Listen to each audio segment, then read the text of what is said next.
States, serving with the cement company. How did you meet Fatima? Okay, I met Fatima on the 19th of November. I was in the clinic, so she walked by the door. I noticed she was quite small and pregnant. So my initial thoughts were like, who was this man that got this small girl pregnant? So I asked to see her.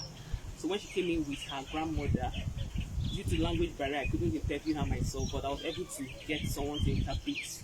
Found out that she was raped and she's mentally challenged.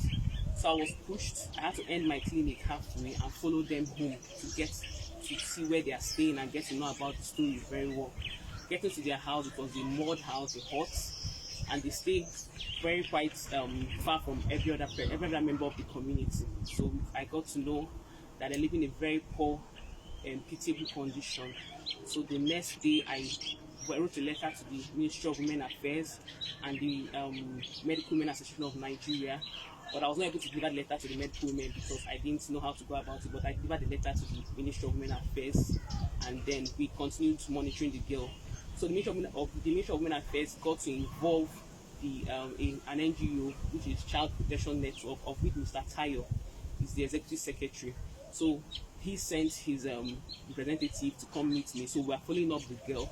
So she came to the clinic after 2 weeks with the complaint that she had repeated falls.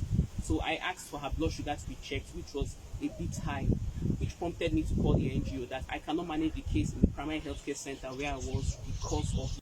This is Badawa village in Dingyadi district of Bodinga local government area, where the 12-year-old Fatima Obakar lives with her junior brother and grandmother after she was sent away from a village where her mother got married to another man, as Fatima's father died years ago. Fatima Obakar was banished from the village after having been raped by a non-person and eventually got pregnant. The 12-year-old over recently gave birth to a baby boy, and this is the mood house in which she lives. Upon hearing her story, the wife of the state governor, Maria Mairu Aminu Waziri Tambol, through her foundation, Muat Legacy Initiative, intervened and promised to set up a team for proper investigation so as to bring to the book the person behind the defilement of this 12-year-old orphan. In addition to this, the wife of the governor has now relocated Fatima Obakar from the village to the state metropolis for adequate medical care, pending the investigation of the case by the appropriate authority. Fatima's grandmother expressed gratitude to the wife of the governor for coming to their aid and prayed Allah to reward her. Fatima, alongside with her baby boy and grandmother, have since been brought to a befitting accommodation in the state metropolis. Ibrahim Obakaladen reporting for Weekend Safari. My name is Amiru Adamu. I'm the Public Relations Officer of Muat Legacy Initiative. We came across Fatima's case through a report or an appeal made by Dr. Paraji on Facebook and via some other social media platforms regarding the issue of Fatima, a 12-year-old girl who was raped and impregnated by some unknown persons at Wajeki village in Wamoko local government. Fatima's case became worse when she was exiled from Wajeki local government along with her Wajeki village along with her grandmother to Badawa village in Bodinga local government. On hearing the case, we went to Badawa village and visited Fatima, where some relatives provided an accommodation for them.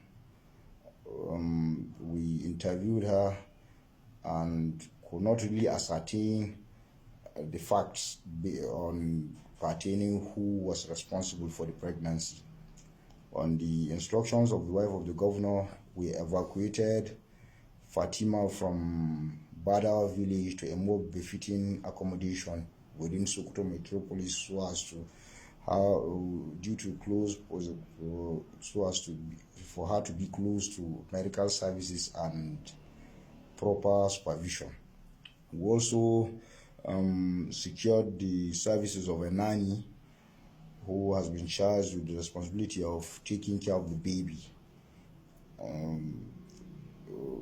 Because we ascertained that Fatima, due to her age, could not really care for the baby in a manner that is expected.